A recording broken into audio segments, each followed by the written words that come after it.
उत्तम भाई बसावा उनसे अनुरोध करेंगे कि आप जो है अपना अध्यक्षीय भाषण दीजिए और इस सत्र का हम लोग जो है यही समाप्त करेंगे।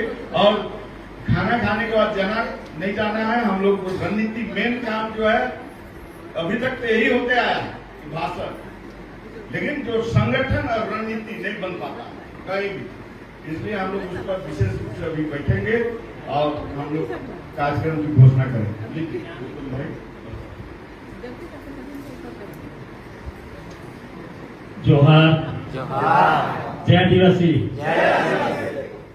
मंचस्थ विराजमान बुद्धिजीवी वर्ग और देश के अलग अलग राज्यों से जो भगवान बिरसा मुंडा जी के कहना चाहते हैं ना, उसकी लड़त को आगे बढ़ाने के लिए उसके जो पूर्वज है अपने, वो पूर्वजों के लहू यहाँ इकट्ठे हुई थी। और मैं ध्यान सबको बधाई देता हूं कि इतने बुद्धिजीवी लोग यहाँ बैठे हुए हैं और मुझे अध्यक्ष स्थान दिया, वो मेरे लिए लायक नहीं है। मैं माफी चाहता हूँ सभी से, क्योंकि इतने हमारे बुजुर्ग लोग बैठे हैं और मुझे आज अध्यक्ष स्थान दिया, मेरे लिए बहुत बड़ी गर्व की बात है। इस पावन धरती पर, भगवान बिरसा मुंडा जी की पावन धरती पर कहीं पूरे देश के अंदर जो लड़त शुरू हुई थी और अंग्रेज शासन को भगवान बिरसा मुंडा जी ने कम साथियों के साथ हिला के रख दिया था, उसी पावन धरती को हम दिल से नमन करते हैं, प्रणाम करते हैं। और आज जो सेमिनार है आदिवासी समन्वय समिति के अध्यक्ष देव कुमार धान साहब को हम नमस्कार करते हैं कि पूरे देश के आदिवासी समाज के जो अग्रणी हैं उनको इकट्ठा किया है और हमारे आदिवासी समाज का जो अस्तित्व मिटने जा रहा है, उसी के विचार विमर्श के लिए आज सब इकट्ठा हुए हैं। तो सही में हम लोग जब इकट्ठे हुए हैं तो हम रियल योद्धा हैं। हमारे जो पूर्वजों हैं, वो पूर्वजों के हम वंशज हैं, क्योंकि जो पूर्वजों हम उनका पूरा परिवार और खुद समाज के लिए समर्पित हो गए, उसी जो क्रांतिवीर है उसी की लड़त को आगे बढ़ाने के लिए पूरे देश के अंदर जो योद्धा काम कर रहे हैं, खरेखर सही में उनके पूरे परिवार को धन्यवाद देते हैं। और आज इतनी बड़ी संख्या में माताओं, बहनों, वडीलों और नवयुवानों जो पधारे हुए हैं उसको भी नमन करते हैं। यहाँ से बहुत बुद्धिजीवी लोग ने जो बोला है यूसीसी के बारे में, तो ये सिविल कोड जो सरकार लाना चाहती है ये किस तरह से है कि जंगल में जो टाइगर रहता है वो टाइगर से पूरा जंगल काटता है। वो सरकार में बैठे हुए जो मनुवादी लोग हैं, आदिवासी के विरोधी विचारधारा वाले लोग हैं, वो जो टाइगर से डरते हैं ना, उसी टाइगर के नाखून और उसके दांत निकालने का काम जो षड्यंत्र कर रहे हैं उसको मालूम नहीं है। तो टाइगर ही होता है सही व्यक्ति में। पूरे देश के अंदर आदिवासी समाज इस देश का मालिक है, वो तो उनको मालूम है, लेकिन आदिवासी मिटाने के लिए इन लोग पूरे हुए हैं।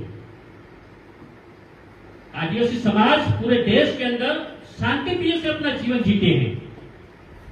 ये मणिपुर की जो घटना हुई थी बहनों के साथ, खूब निंदनीय घटना इन लोगों ने किया हुआ है। हमने पूरे गुजरात के अंदर ट्राइबल बेल्ट है, 23 तारीख को पूरा गुजरात बंद कर दिया था ट्राइबल बेल्ट, और चेतावनी दे दिया था सभी को। और मैंने तो पूरा मीडिया में दे दिया है कि अभी जो आदिवासी समाज के खिलाफ पुलिस आएगी और जो भी कर्तव्य आएगा उसको काट डालेगा, छोड़ेंगे नहीं, ऐसा मैंने निवेदन दिया है गुजरात के अंदर। और गुजरात के अंदर भी युवा वर्ग आज आगे आ गए हैं और पूरे देश के अंदर वो चिंगारी निकल चुकी है कि समाज के लिए कुछ करना पड़ेगा। जितने स्टेज से यहाँ बुद्धिजीवी लोग आए हैं, वो सभी को मेरा निवेदन है कि आप लोग युवा वर्ग को आगे करें, क्योंकि लड़ना युवा वर्ग को है। जो बुद्धिजीवी लोग हैं वो उनकी पीठ थपथपाए और जो युवा वर्ग है उसको आगे लाए, क्योंकि बाकी जीना किसको है? युवा वर्ग को जीना है और अपने कल्चर और अपनी पीढ़ी को बचाना है। तो कौन बचाएगा? युवा वर्ग बचाएगा। इसीलिए सभी स्टेट के अंदर अपने युवा वर्ग को आगे लाओ, चाहे तो अपने स्टेट लेवल पर मीटिंग रखो, तहसील लेवल पे मीटिंग रखो या जिला स्तर पर मीटिंग रखो, लेकिन अपने युवा वर्ग है उसको बाहर निकालो, लाना पड़ेगा। बहनों को भी, अपनी जो रणसंगी माताओं है उसको भी बाहर निकालना पड़ेगा, बहनों को भी बाहर निकालना पड़ेगा, क्योंकि समाज के अंदर बहनों का बहुत बड़ा योगदान है। बहनों चाहे तो रातों रात समाज के अंदर क्रांति आ सकती है। इसीलिए सभी स्टेट के अंदर बहनों को आगे लाना पड़ेगा, क्योंकि हमारे यहाँ कोई भी सर्कस या सभा या मीटिंग रहती है, हमारी बहनों वहां बालिया, धारिया, तलवार लेके हम लोग निकलते हैं गुजरात के अंदर। हम लोग 9 अगस्त में भी 10-10 हजार लोग मैं खुद वहां धारिया और पालिया लेके निकलता हूँ और सभी को मैं ऐलान करता हूँ वही गुजरात के अंदर कि खाली हाथ कोई मत आना, नहीं तो रैली में नहीं आने। और पुलिस को भी वहां चेतावनी देते हैं आदिवासी को छेड़छाड़ मत करिए। इसी सभी स्टेट के अंदर ऐसी क्रांति आना चाहिए। और भगवान बिरसा मुंडा का ये झारखंड जन्म स्थल है, यहाँ की क्रांति तो पूरे देश के अंदर प्रचलित है। तो मैं देव कुमार धान साहब को विनती करता हूँ कि सभी स्टेट के अंदर मीटिंग होना चाहिए और जुनून के साथ मीटिंग होना चाहिए।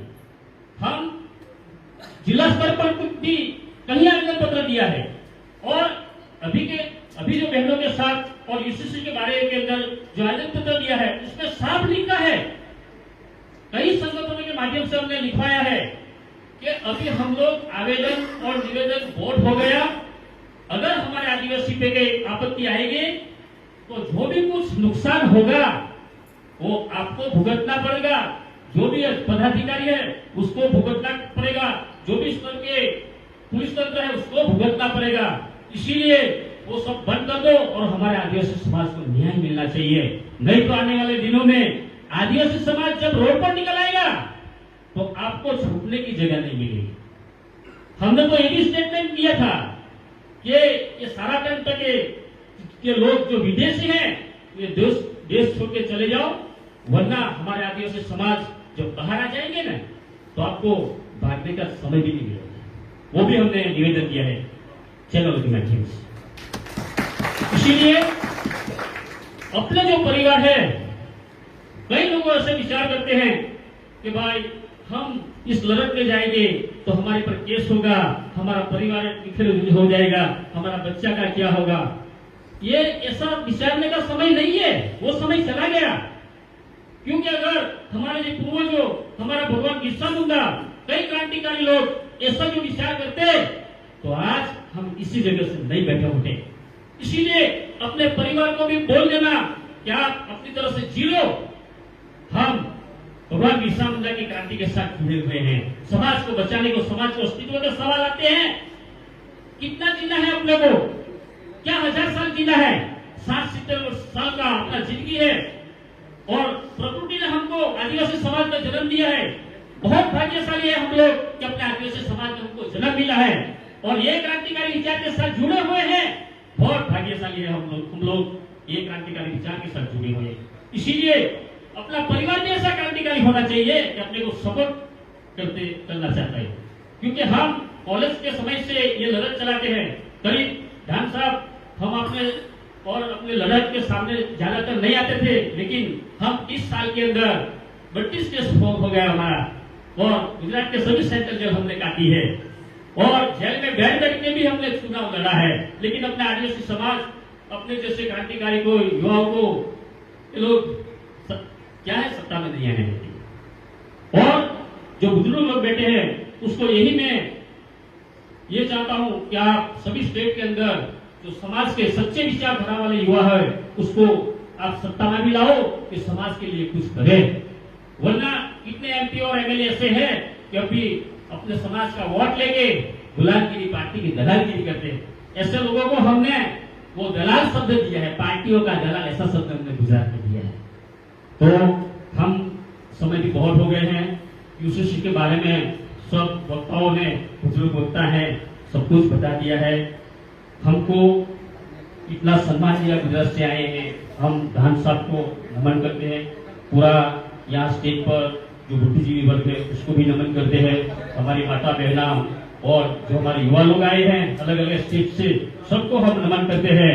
और अलग अलग स्टेट में मीटिंग रखो, हम गुजरात से भी आएंगे और गुजरात में भी हम बड़ा मीटिंग रखने वाले हैं। आप सबको आमंत्रित करेंगे। आप लोग सब आओगे ना गुजरात? सभी स्टेट के अंदर क्रांति होना चाहिए और ये आखिरी लड़ाई है, क्योंकि ये यूसीसी का जो कानून है वो लगाकर पूरा आदिवासी समाज को खत्म कर देने की बात है। इसीलिए वो आखिरी लड़ाई है। एक दूसरे के पांव न खींच के सभी संगठन एक होकर, सभी स्टेट के आदिवासी समाज, सब रियल योद्धा, लड़ने वाले योद्धा एक होके हमको ये लड़ाई लड़ना है।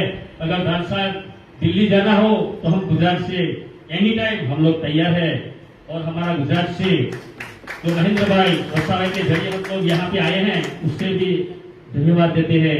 और हम जहाँ भी बुलाएंगे हम लोग पूरा टीम के साथ अगली बार हम बहनों को भी साथ लाएंगे, वो हमारा वादा है। और गुजरात का संगठनों को भी एक करके जहाँ लाना हो हम आ जाएंगे लड़ाई के अंदर। सबको जोहार, जरा जोर से बोलिए, जय जोहार।